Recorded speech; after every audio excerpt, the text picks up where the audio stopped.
இந்தியாவில் ஒரு நடைமுறை பாருங்களேன். இப்போது இந்தியாவில் ஒரு பாராளுமன்ற தேர்தல் நடக்குது. பிரதமரை தேர்ந்தெடுக்கிறதுக்கு ஒரு பாராளுமன்ற தேர்தல் நடக்குது. தென்னிந்தியாவில் இப்போ உதாரணத்துக்கு நம்ம பாஜக தலைவர் மோடியை எடுத்துப்போம். தென்னிந்தியாவில் யாரும் அவரை செலக்ட் பண்ணல. தமிழ்நாட்டில், கேரளாவில், ஆந்திராவிலலாம் அவரை யாரும் தேர்ந்தெடுக்கலை.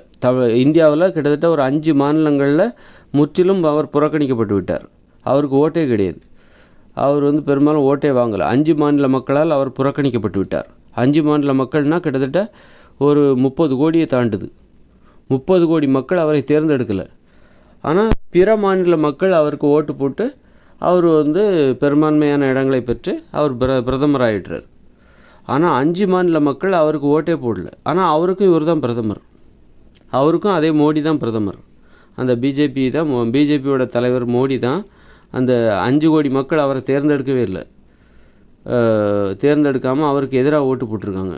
அவரை புறக்கணிச்சிட்டாங்க. ஆனால் அந்த புறக்கணிக்கப்பட்ட மக்களால் 5 மாநில மக்களால் கிட்டத்தட்ட 30 கோடி மக்களால் புறக்கணிக்கப்பட்ட அந்த மோடி தான், அந்த பிஜேபி தலைவர் மோடி தான் இந்த 5 மாநில மக்களுக்கும் பிரதமராகவும் இருக்கார். எவ்வளோ ஒரு வினோதமாக இருக்குல்ல. இவங்க அவரை தேர்ந்தெடுக்கலையே. இந்த 5 மாநில மக்கள் மோடியை தேர்ந்தெடுக்கலை. மற்ற மாநில மக்கள் தான் இந்த மோடியை தேர்ந்தெடுத்தாங்க. 5 மாநில மக்களே, ஒரு 5 மாநிலம்னு வச்சுக்கோங்களேன். பஞ்சாப், டெல்லி, தமிழ்நாடு, கேரளா, இப்படி கிட்டத்தட்ட 5-6, கல்கத்தா, இப்படி ஒரு 30 கோடி மக்கள் அந்த பிஜேபி தலைவர் மோடியை புறக்கணிச்சிட்டாங்க. ஆனால் அவருக்கும் இவர் தான் தலைவர். அந்த மோடி தான் தலைவராக இருக்கார்.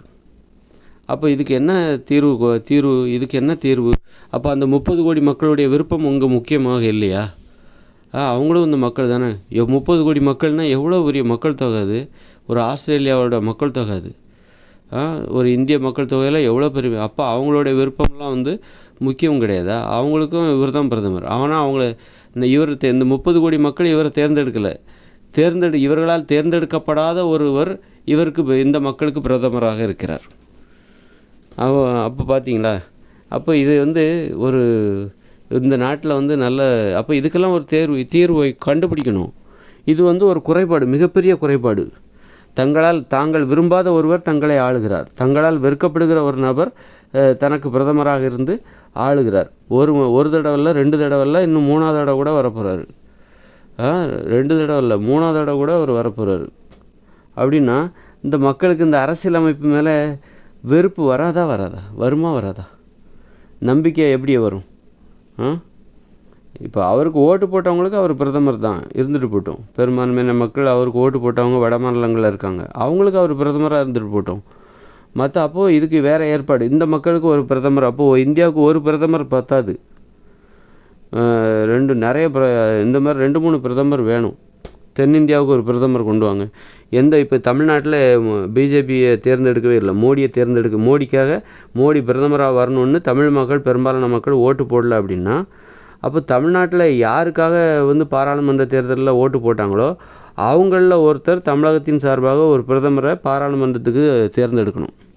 ஒரு பிரதமர் பத்தாது, 2-3 பிரதமர். இப்போ பார்த்தீங்கன்னா கடைசியில் என்ன ஆகுது? தமிழ்நாட்டுக்காரங்க பிரதமரை வெறுக்கிறதுனால கடைசியில் தமிழ்நாட்டில் சென்னையில் மழை வந்தது, வெள்ளம் வந்தது, புயல் வந்தது. அவர் இழப்பீடு தர மாட்டேன்றார். தமிழகத்துக்கு நலத்திட்டங்களை கொடுக்க மாட்டேங்கிறாங்க. இப்படி வஞ்சிக்கப்படுகிறார்கள் இந்த மக்கள். அவருக்கு எந்த மாநிலம் பிடிக்குதோ அந்த மாநிலத்துக்கு. அதனால தான் சொல்கிறேன். அப்போது பிரதமர்னால் ஒருத்தர் இருக்கக்கூடாது. அந்தந்த மாநிலத்தில் யார் பெரும்பான்மையாக இருந்தாங்களோ அவங்களின் சார்பாக, அவங்களின் பிரதிநிதியாக ஒரு பிரதமரை தேர்ந்தெடுக்க வேண்டும். எம்பிக்கள் தேர்ந்தெடுக்கப்படுகிறார்கள். அந்த எம்பிக்களெல்லாம் ஒன்றாக இப்போ தமிழ்நாட்டில் யார் பெரும்பான்மையாக இருக்காங்களோ அவங்கெல்லாம் ஒன்றா சேர்ந்து அந்த எம்பிக்களின் பிரதிநிதியாக ஒரு பிரதமர், இவர் தமிழ்நாட்டோட பிரதமர், இப்படி தேர்ந்தெடுக்கணும். இப்போ மோடிக்கு ஒரு 10 மாநில மக்கள் மோடியை தேர்ந்தெடுத்திருக்காங்க அப்படின்னா அந்த 10 மாநில மக்களுக்கும் அவர் இருந்துட்டு போட்டோம். மோடி பிரதமராக இருந்துட்டு போட்டோம்.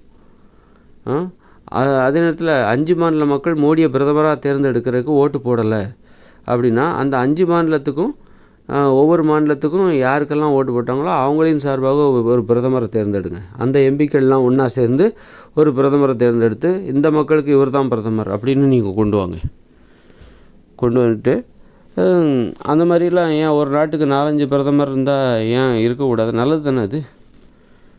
கொஞ்சம் இவங்களுடைய கவனத்தை அந்த மாதிரி ஏதாவது சட்டத்திற்குள்ள வேறு வழி எதாக இருந்தால் சொல்லுங்கள். இப்போ இந்த மக்களால் இவங்க விரும்பவே இல்லை, அப்படி விரும்பவே இல்லை. பெரும்பான்மையான மக்கள் ஒரு 5 மாநில மக்கள் இந்த பிரதமருக்கு ஓட்டு போடவே இல்லை. இப்போ கொஞ்சம் தான் கேட்டு ஆனால் 5 மாநில மக்களுக்கு இவர் தான் பிரதமராக இருக்கார். இந்த மக்களுக்கு இவரை பிடிக்கவே இல்லை அப்படின்னாலும் அவர் தான் இவங்களுக்கெல்லாம் பிரதமராக இருக்கார். இந்த சட்டம் எவ்வளோ மோசமாக வீக்காக இருக்குல்ல.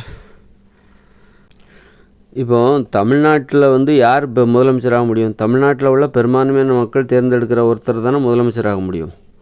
அப்படின்னா தமிழ்நாடு கிட்டத்தட்ட ஒரு 5 மாநில மக்கள் 5 மாநிலத்தில் உள்ள பெரும்பான்மையான மக்கள் தேர்ந்தெடுக்கப்படாத ஒருவர் அந்த 5 மாநில மக்களுக்கும் பிரதமராக இருக்கார். காரணம் என்னென்னா, பிற மாநிலத்தவங்க அவரை தேர்ந்தெடுத்திருக்காங்க. 5 மாநிலங்கிறது சும்மா கிடையாது. 30 கோடி மக்கள் தொகை கொண்டது. அந்த 30 கோடி மக்களால் தேர்ந்தெடுக்கப்படாத ஒருவர் அந்த மக்களுக்கும் பிரதமராக இருக்கிறார். பிற மாநில மக்கள் தேர்ந்தெடுத்துட்டாங்கன்னு சொல்லிட்டு இந்த மாநில மக்களோட உணர்வுக்கு மதிப்பு இல்லாமல் போகுது பாருங்கள். பிற மாநில மக்கள் பெரும்பான்மையானவர் அவரை தேர்ந்தெடுத்து விட்டார்கள். அப்போ அவர்களுடைய உணர்வுக்கு தான் அங்கே மதிப்பு இருக்குது. அந்த பெரும்பான்மையான மக்கள் மோடியை தேர்ந்தெடுத்து அந்த பெரும்பான்மையினோட மக்களுடைய உணர்வுக்கு தான் அங்கே மதிப்பு இருக்குது. இந்த 5 மாநில மக்கள் மோடியை தேர்ந்தெடுக்கவில்லை, அவருடைய உணர்வுகளுக்கு அங்கே மதிப்பு இல்லை. மோடி வேண்டான்னு நினைக்கிறாங்க. ஆனாலும் வேண்டான்னு சொன்னாலும் அவர் தான் உங்களுக்கு பிரதமர். அப்போ இந்த மக்களுடைய உணர்வுகளுக்கு இங்கே மதிப்பு இல்லாமல் போகுது. இதுக்கு என்ன தீர்வு? ஏதாவது ஒரு தீர்வு கொண்டு வரணும் கண்டிப்பாக. முடியுமா? முடியாதுங்கிறது தெரியும்.